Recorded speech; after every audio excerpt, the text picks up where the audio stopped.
할렐루야. 네. 반갑습니다. 한 주간 잘 지내셨습니까? 네. 오늘 하나님의 말씀 레위기 16장 우리 7절에서 말씀을 보았습니다. 16장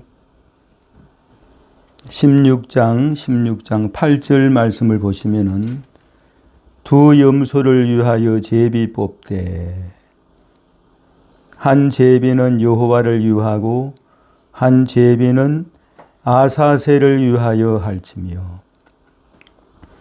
이 아사셀이라는 뜻은 아사셀이라는 이러한 뜻은 뭐냐면 떠나보낸다, 떠나보냄이라는 뜻이 있습니다. 떠나보낸다, 제거, 완전한 제거, 이러한 의미가 있어요. 떠나보내는 염소를 가르쳐서 아사셀 염소, 아사셀 양, 그렇게 말하고 있습니다. 무엇을 떠나보낸다는 것일까요? 예, 그 아사셀 염소로서 제비 뽑힌 그 염소는 아론 대제사장이 그 아사셀 머리에 안수를 합니다. 안수를 해서 이스라엘 백성들의 모든 허물과 죄를 다 그 아사셀 염소 양에게 전가를 시키는 거예요. 이스라엘 백성의 모든 죄, 불의를 다 아사셀 그 염소에게 죄를 다 전가시키고 그 죄를 짊어지고 이 염소가 이제 보냄을 받게 되는 것이, 떠나보냄을 받게 된다. 떠나보냄을 받게 되는 그 의미를 아사셀이라 그런다는 것이지요. 할렐루야. 네. 그래서 이 아사셀 양이라는 것은, 염소라는 것은 바로 예수님을 또 나타내 주고 있는 염소이다. 이 염소라는 것이요, 좋은 의미로도 쓰여지고 성경에 보면은 나쁜 의미로도 쓰여지고 있지요. 할렐루야. 네. 예, 여기서 좋은 의미로 쓰여지고 있습니다. 모든 죄를 짊어지고 우리를 위해서 모든 죄를 다, 우리의 죄를 짊어지고 우리의 저주를 짊어지시고 대신 우리의 죄를 다 대신 짊어지시고 아사셀 염소처럼 광야로 내어 보내지는, 또는 십자가에 달리시는 그 예수님을 여기에서 잘 표현해 주고 있습니다. 할렐루야. 네. 그래서 21절 말씀을 보시면은요, 21절 레위기 16장 21절 말씀을 보시면은 아론은 두 손으로 산염소의 머리에 안수하여, 이 산염소라는 것은 바로 아사셀 염소. 아사셀 염소는 죽이지 않고 속죄제로 드리지 않고 살아있는 채로 광야로 보내는 것이에요. 할렐루야. 네. 21절 같이 합독하십니다. 시작. 아론은 두 손으로 산염소의 머리에 안수하여 이스라엘 자손의 모든 불의와 그 범한 모든 죄를 고하고 그 죄를 염소의 머리에 두어 미리 정한 사람에게 맡겨 광야로 보낼지니. 아멘. 아멘. 22절 시작. 염소가 그들의 모든 불의를 지고 무인승에 이르르거든 그는 그 염소를 광야에 놓을지니라. 아멘. 염소가 22절 말씀해 보시니까 염소가 그 아사셀 염소죠. 염소가 그들의 모든 불의를 지고 모든 죄악을 다 이 아사셀 염소가 지고 무인지경에 이르르거든. 무인지경이라는 것은 사람이 없는 외진 곳을 말하고 있어요. 사람이 없는 곳이라는 것은 광야의 맨 끝부분, 외진 곳, 접근하기 어려운 땅으로 이렇게 개역 성경 개역, 우리는 한글을 보고 있잖아요. 개역 개정 성경에는 접근하기 어려운 땅이라고 무인지경을 그렇게 번역을 했습니다. 접근하기 어려운 땅. 사람이 없는 그러한 아주 척박한 그러한 광야의 맨 끝부분, 외진 곳, 이러한 곳으로 보낸다는 거예요. 이 아사셀 염소가 백성들의 모든 죄와 불의를 다 짊어지고 광야로 보냄을 받습니다. 우리 주 예수님은 세례 요한처럼 광야에서 외치는 자의 소리인 것입니다. 할렐루야. 세례 요한도 광야에서 외치는 자의 소리지만 예수님도 광야에서 외치는 자의 소리가 되는 거예요. 할렐루야. 이 광야 같은 세상에서 우리가 복음을 전한다면은 바로 우리도 광야에서 외치는 자의 소리가 되는 것이에요. 할렐루야. 광야는 사람이 거주하지 않는 장소인 것입니다. 외진 장소인 것입니다. 그 무인지경에 이르르거든 그는 그 염소를 광야에 놓을지니라. 그 척박하고 사람이 없고 정말로 이 나무도 없고 그러한 물도 없고 마실 물도 없고 그러한 장소에 아사셀 염소가 보내진다면은 거기서는 얼마 못 가서 사나운 맹수에게 잡혀서 죽을 수도 있습니다. 죽을 수밖에 없겠죠. 어떻게 살겠습니까?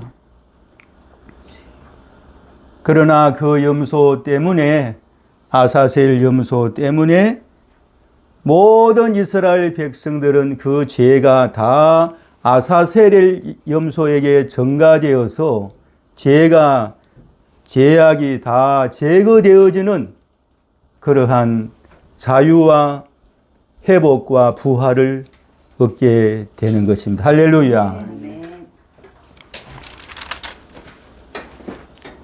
우리가 16장, 레위기 16장 다시 한번 8절 말씀을 보시면은, 레위기 16장 8절 말씀을 다시 한번 보시면은, 다시 한번 합독하십니다. 시작.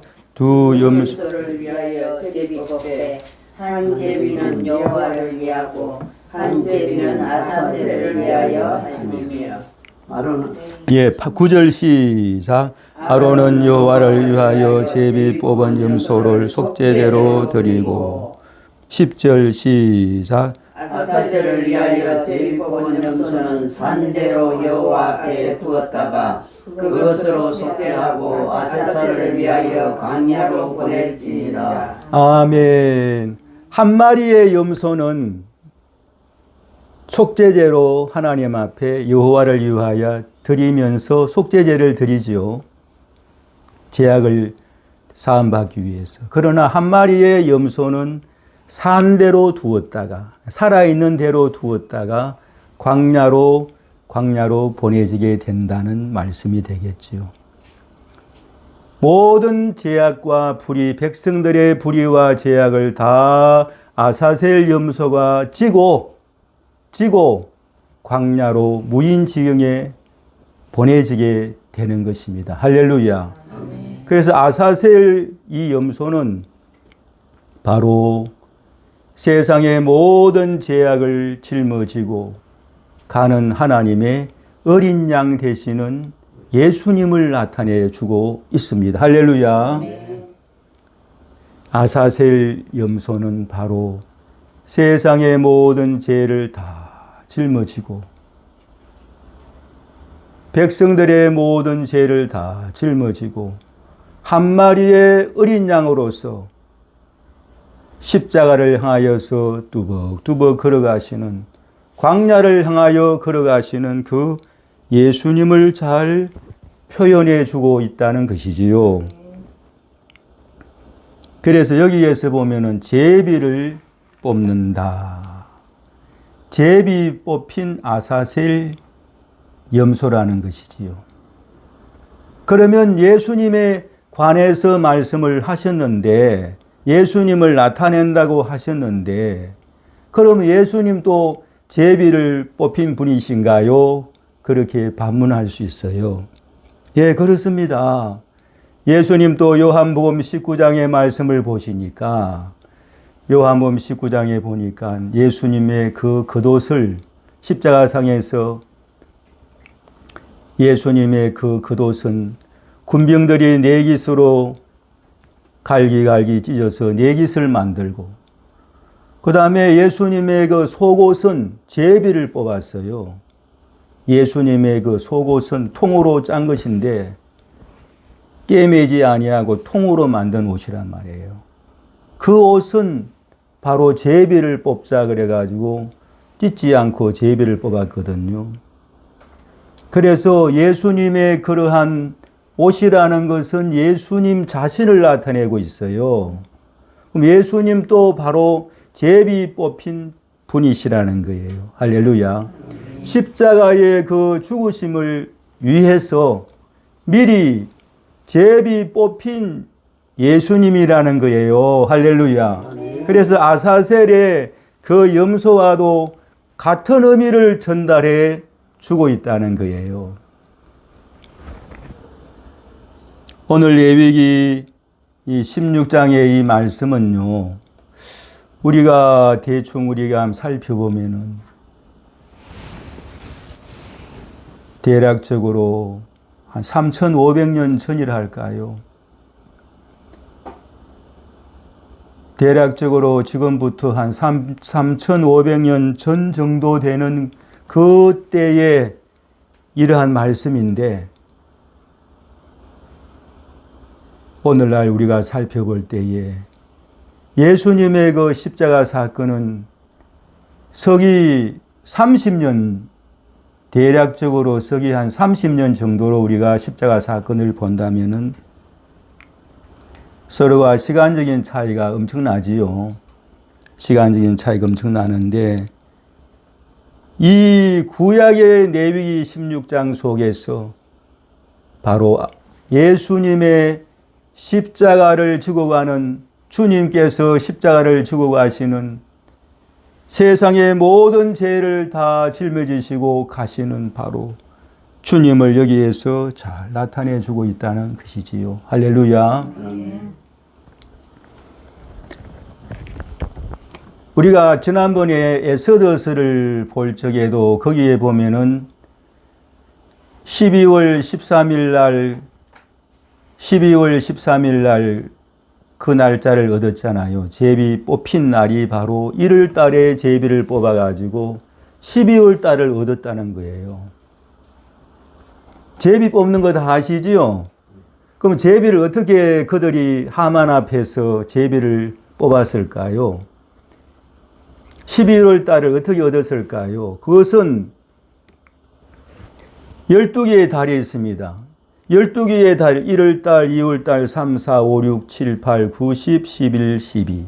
12개의 달을 만들어가지고 이렇게 어느 상자라든가 어느 바구니에 이렇게 넣지 않습니까? 그러면 사람이, 지정한 사람이, 한 사람이 그것을, 손을 넣어서 뽑을 거 아니에요. 제비 뽑는다는 거예요. 그 12개의 달 속에 12월을 딱 얻은 거예요. 할렐루야. 신기하죠? 그 다음에 12월 13일 날짜를 또 얻었거든요. 제비를 뽑아가지고. 그럼 13일 날짜를 어떻게 얻었을까요? 한 달이 30일입니다. 그러면은 1, 2, 3, 4, 5, 6, 7, 8, 9, 10.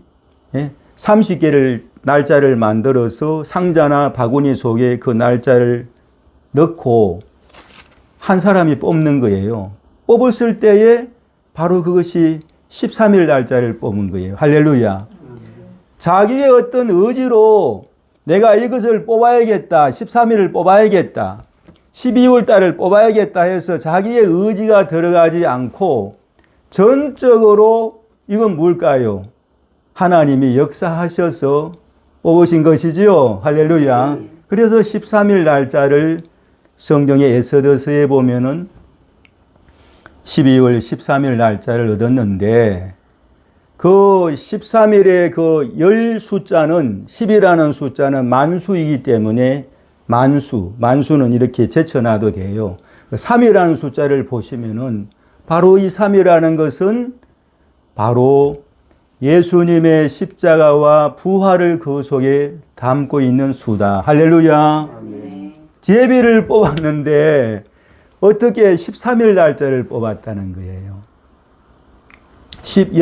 열 숫자는 만수, 10이나 100이나 1000이나 만이나 이 만수는 제쳐놔도 돼요. 3 숫자를 볼 때에 이 3 숫자는 바로 예수님의 십자가와 부활을 그 속에 담고 있는 수가 바로 3 숫자죠. 할렐루야. 그래서 13일 날짜를 받았는데 바로 그 13일 날짜는 이스라엘 백성들이 유다 백성들이 다 죽을 수밖에 없는 어린아이까지 다 죽여라 그랬잖아요. 노인들도 다 죽이고 어린아이들도 다 죽이고 그 다음에 그들의 재산을 전부 다 몰수하고 그들의 재산을 다 빼앗으라 했잖아요. 완전히 죽을 수밖에 없는 유다인의 존재가 완전히 사라질 수밖에 없는 그러한 처지에 놓여 있었다는 거예요.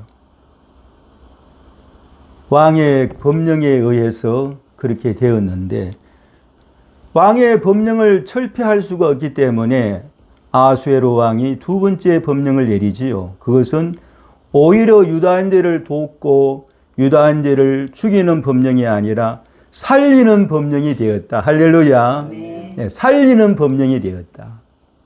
그래서 그 살리는 법령으로 말미암아 유다인들이 죽임을 받지 아니하고 오히려 그 두 번째 법령으로 말미암아 다시금 원수를 오히려 갖고 회복되어지는 부활되어지는 그러한 부활을 경험하고 체험하게 되었다는 것이지요. 할렐루야. 아멘.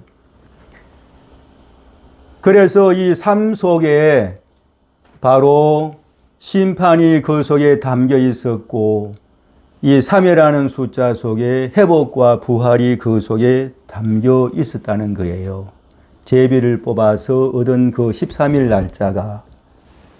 그런데 에스더에서 말씀을 보시면은 바로 부림절, 에스더 마지막 장에 보시면은 부림절을 기억해서 없애지 말고 그것을 폐하지 말고 영원히 지키라는 말씀이 있잖아요. 폐하지 말라는 것은 영원히 지키라는 것이거든요.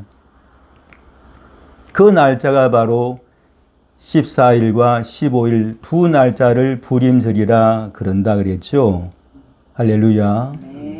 14일과 15일은 바로 유다 백성들이 자기들이 죽을 수밖에 없는 그 심판에서 회복되어지고 오히려 원수를 갖고 회복되어지는 그것을 기념해서 잔치하고 가난한 자들을 돕고 선한 일들을 하면서 하나님께 감사하는 그 감사의 날, 잔치의 날을 14일과 15일 두 날짜로 그렇게 정했다는 거예요. 할렐루야. 그래서 이 부림절이라는 것은 불어에서 왔는데 불어라는 것은 제비를 뽑는 것을 불어라 그랬죠. 에스더 3장에서 보시면은 불어, 그 제비를 뽑는 그것을 불어라 그러는데 부림절이라는 것은 바로 제비를 뽑는 그것을 그날을 의미한다는 거예요. 바로 그것은 13일 날짜가 제비를 뽑힌 날짜인데 14일, 15일 날짜는 바로 13일을 나타내고 있는 할렐루야. 부림절 14일과 15일은 13일 제비 뽑은 날을 나타내 주고 있는 잔치라는 거예요.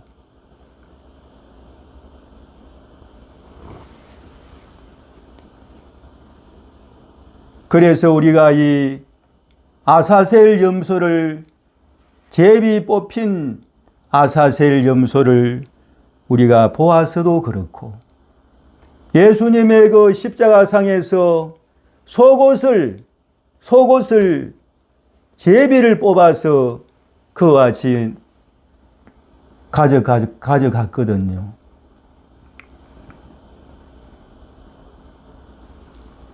그 말씀도 시편의 22편 18절 말씀을 보면은 내 겉옷을 나누며 속옷을 제비 뽑나이다 그랬어요. 시편의 말씀을 그대로 이루신 시편 22편 18절 말씀에 내 겉옷을 나누며 속옷을 제비 뽑나이다. 이 시편의 말씀을 십자가상에서 예수님이 그대로 이루신 거예요. 할렐루야. 그 예수님의 그 겉옷이 네 갈래로 나누어지고 예수님의 그 속옷이 제비를 뽑힌 이 사건은 구약의 시편에서 이미 기록된 그 말씀대로 이루어졌다는 거예요. 할렐루야. 예, 기록된 그 말씀대로 그대로 이루어진 말씀이다.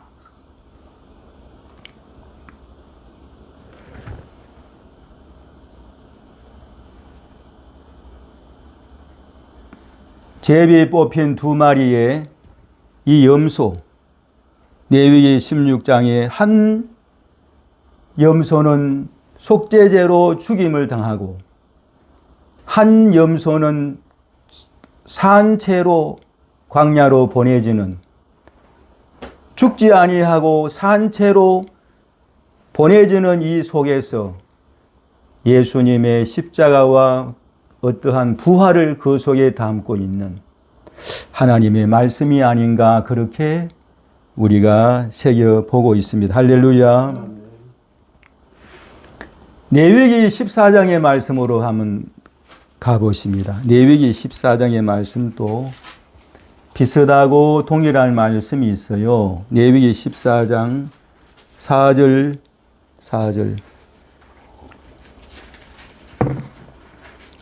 레위기 14장 4절에서 7절까지를 같이 합독하십니다. 4절에서 시작. 제사장은 그를 위하여 명하여 정한 산새 두 마리와 백항목과 홍색실과 우슬초를 가져오게 하고 제사장은 또 명하여 그 새 하나는 흐르는 물이 질그릇 안에서 잡게 하고 다른 새는 산대로 해하여 백항목과 홍색실과 우슬초와 함께 가져다가 흐르는 물 위에서 잡은 새 피를 찍어 문둥병에서 청결함을 받은 자에게 7번 뿌려 정하라고 그 산새를 들에 넣을지며. 아멘. 아멘. 레위기 14장에 오늘 우리가 읽은 이 말씀을 보시면은 여기는 산에 사는 새 두 마리를 여기에서 나타내 주고 있습니다. 4절 말씀을 보시니까 제사장은 그를 위하여 명하여 정한 산새, 산에 사는 새를 산새라 그러지요. 산새 두 마리와 백양목과 홍색실과 우슬초를 가져오게 하고 5절 말씀 제사장은 또 명하여 그 새 하나는 흐르는 물 위 질거릇 안에서 잡게 하고 한 마리의 새는 흐르는 그 물 위에 질거릇 안에서 질거릇을 질그릇을 흐르는 물에 담그면은 질그릇 속에 물이 들어가지요. 그러면 그 질그릇 안에서 새 한 마리를 그 속에서 잡습니다. 잡으면은 그 질그릇 안에는 무엇이 발생하지요? 피와 물이 그 속에 담기게 됩니다. 한 마리의 새는 죽이지 않아요. 한 마리의 새는 6절 말씀을 보시면은 6절 레위기 14장 6절이에요. 14장 6절. 다른 새는 산 대로 죽이지 말고 살아있는 대로 취하여서 백향목과 홍색실과 우슬초와 함께 가져다가, 백향목과 홍색실과 우슬초라는 것은 3일 길을 걸어가시는 예수님을 나타내 주고 있어요. 예, 세 가지는 3일이라는 그러한 말씀을 우리가 창세기에서 우리가 읽어보지 않았습니까? 세 가지는 3일이다. 여기에도 백향목과 홍색실과 우슬초는 3일 날짜를 나타내 주고 있는 것 같아요. 함께 가져다가 흐르는 물 위에서 잡은 새 피를 찍으라. 살아있는 새에게 찍습니다. 백향목과 홍색실과 우슬초와 함께 살아있는 새에게 그 죽은 그 새의 피를 묻히는 거예요. 찍어서 7절 문둥병에게 정결함을 받을 자에게 7번 뿌려 정하다 하고 그 산 새는 살아있는 새는 덜에 놓는다.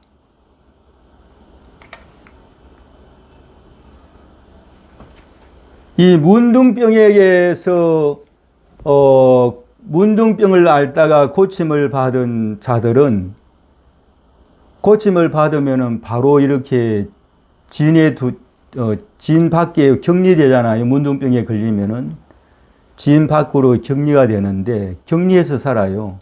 사는데 문둥병이 완치가 되었으면은 제사장을 통하여서 정하다, 깨끗하게 되었다라는 이러한 판결을 받아야만이 다시금 진으로 들어올 수가 있어요.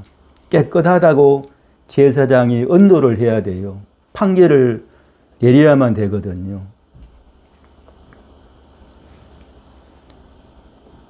저와 여러분, 우리는 이 죄라는 것이 문둥병과도 같아요.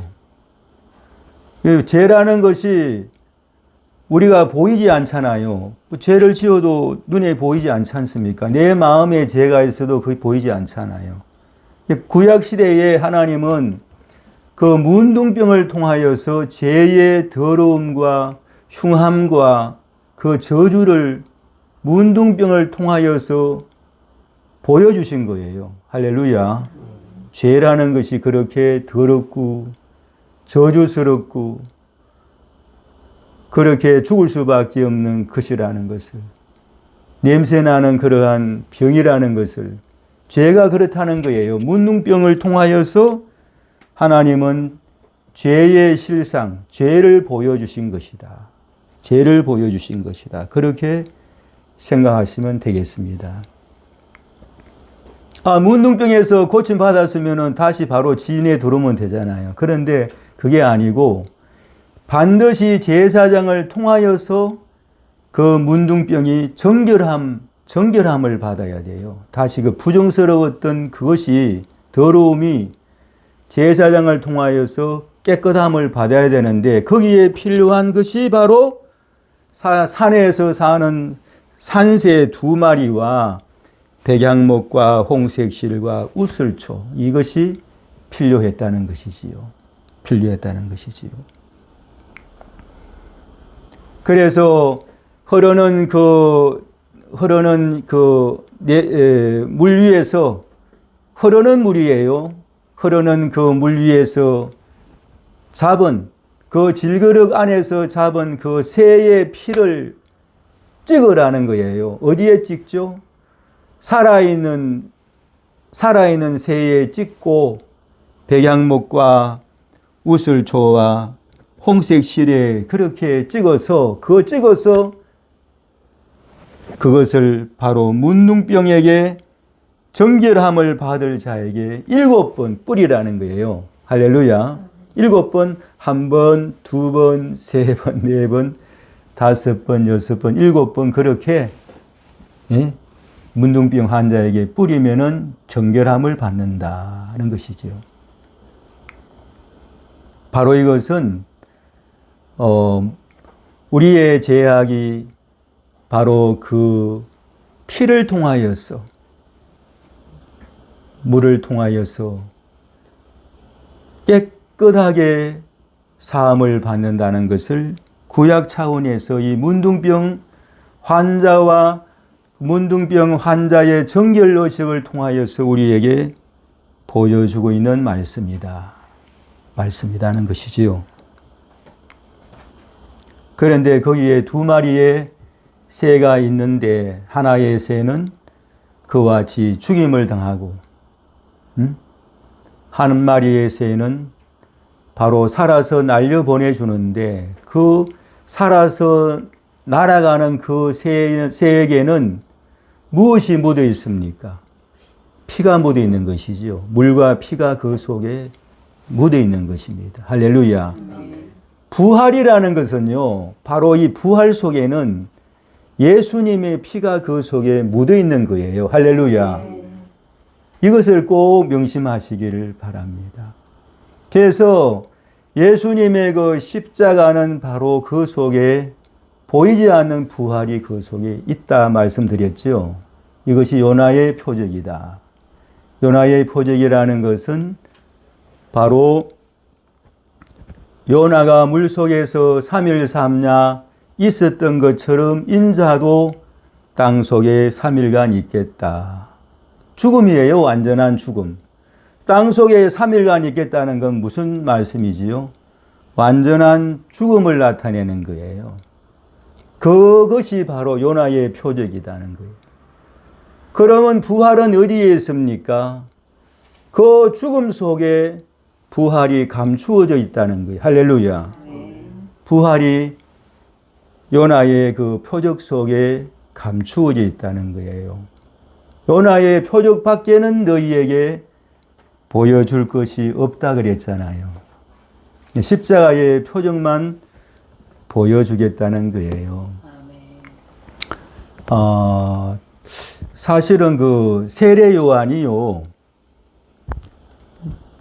예수님이 오시기 전 6개월 앞당겨서 세례 요한이 이 광야에서 외치는 자의 소리라 소리가 되었고 예수님을 증거하셨는데, 세례 요한의 그 삶은요, 완전히 예수님을 나타내 주고 있어요. 예수님의 그 요나의 표적을 나타내 주고 있는 인물인 것이에요. 그래서 여자가 낳은 자 중에서 세례 요한보다 큰 자가 일어남이 없도다 한 말씀은 바로 세례 요한이 예수님의 그 사역을 너무나도 잘 보여주고, 짧은 시간이지만 너무나도 잘 보여주고 세상을 떠났고 순교를 했습니다. 아무런 기적을 나타내지 않았어요. 아무런 능력도 나타내지 않았어요. 그저 회개와 천국을 전하였습니다. 할렐루야. 바로 그것이 요나의 표적인 것이에요.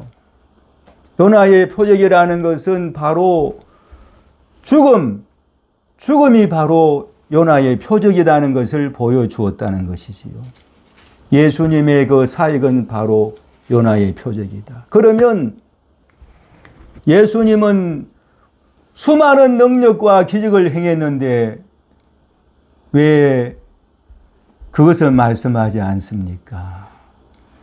예, 수많은 능력과 기적은 다 그것이 요나의 표적인 것이에요. 할렐루야. 요나의 표적밖에는 보여줄 것이 없다 그랬잖아요. 그러니까 그가 물 위로 걸으시고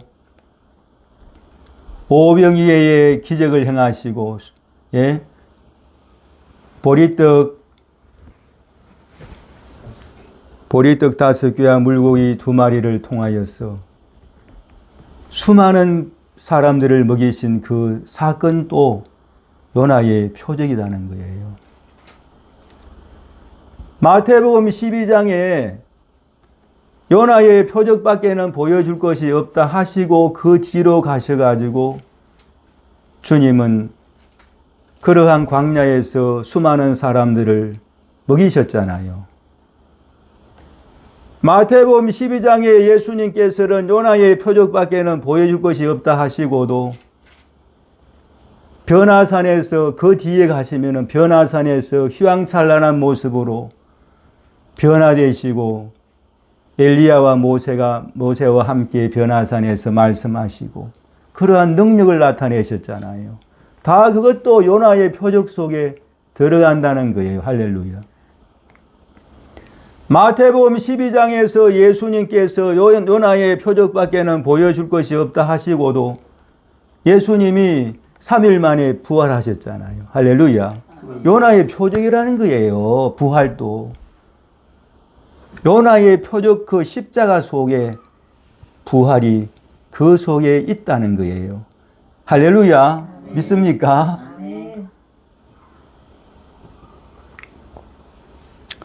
저는 과거에 요나의 표적밖에는 보여줄 것이 없다.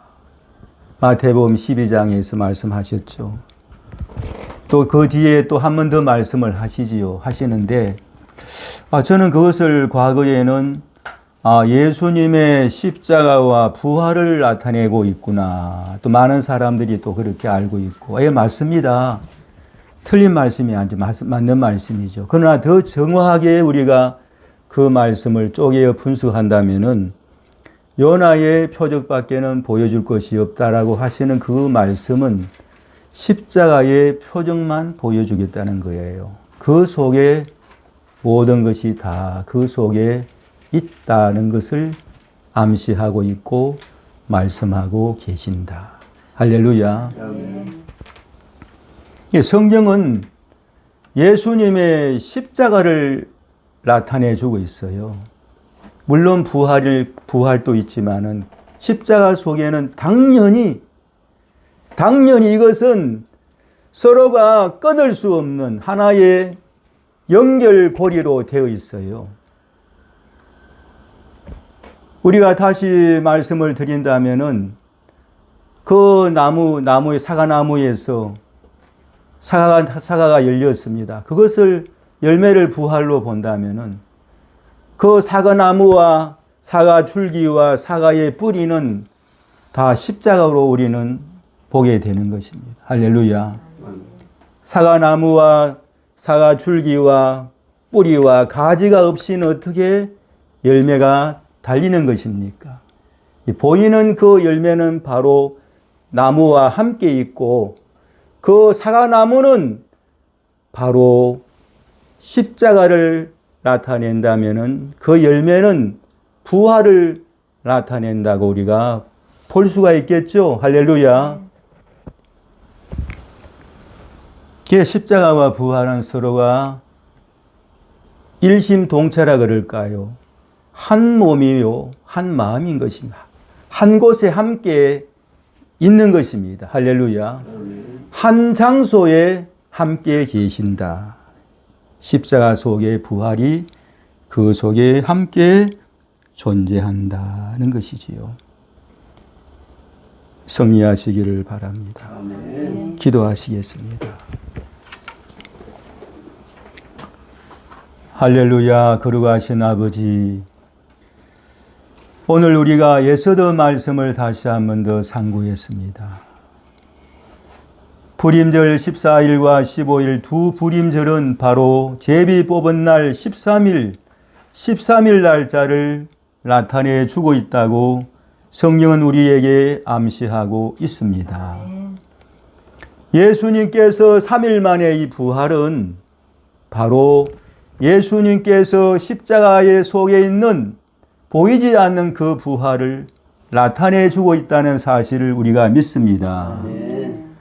이 사실을 깨닫고 예수님의 십자가를 통하여 항상 승리하게 해 주시옵소서. 예수님의 보배로운 피를 항상 우리가 생각하고 마음에 두는 우리가 되게 해 주옵소서. 입술과 생각과 마음속에 날마다 예수님의 보배로운 피로 무장해서 사탄을 이기고 병마를 이기고 모든 재앙과 저주를 이기고 우리가 예수님의 십자가로 승리하게 축복해 주옵소서. 그 속에서 성령의 놀라운 역사가 샘물처럼 역사되게 해 주옵소서. 예수님의 이름으로 축복 기도하옵나이다. 아멘. 아멘. 아멘.